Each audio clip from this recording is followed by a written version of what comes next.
This is the Commodities and Recycling Report brought to you by BENLEE, the industry leader in roll-off trailers and open-top scrap trailers, as well as Raleigh and Goldsboro Metal Recycling, the leaders in North Carolina for scrap metal, cardboard, electronics, and junk cars. Today is Monday, April 20th, 2015. My name is Greg Brown, President and CEO of the companies. Last week was a very tough week in the recycling business, but there are signs of relief.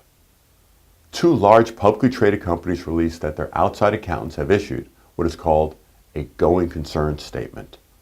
This was due to both companies were in violation of their banking agreements as of December 31st, 2014. As you may remember, a few weeks ago, Steel Dynamics released that their OmniSource division would lose money in Q1, and Nucor released that the recycling division would have declining profits.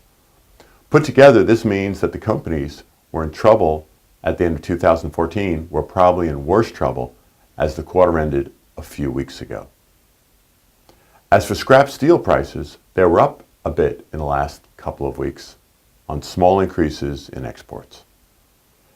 Also on the positive side, Clarkson Capital released buy ratings on Nucor Steel, ArcelorMittal, and AK Steel due to their exposure to the U.S. automotive and construction industry.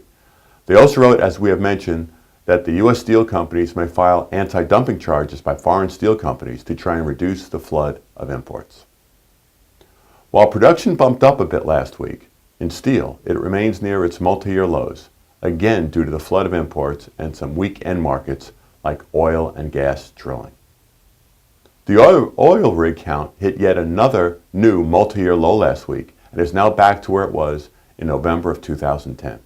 The combined oil and gas rig count is now at the lowest level since July 2009, with the oil rig count at 734 rigs. That is now down an enormous 55% from the October 2014 high of 1609. Copper had a volatile week, having declined a bit as of last night. Sunday it was 282, but it's only 274 this morning. Copper, though, is near a month-long high, which is great news. Aluminum had a great week as well and is now at a multi-month high. We remain feeling good about aluminum pricing as it takes even higher market share in cars and trucks and as commercial jet market continues to hit new production records. Lead also had a great week and is near a 6-month high, which is good news for those that recycle lead and car batteries. As for more positive news, this morning the Chinese central bank made some moves to stimulate their economy, which will help all commodities going forward. In summary, many commodities have stabilized from their free fall, and some are now hitting multi-month highs. Major damage has been done to the recycling industry, but it looks like the worst may be over. Importantly, no one is talking like there will be any major recovery like we saw in 2009-2010. Prices and profits are due to stay low. For those of you that are still on the fence and thinking about coming to the ISRI meetings in Vancouver this week, it will be a great meeting to talk to suppliers, see friends, and attend the metal and money theft from scrapyard session that I will be speaking at.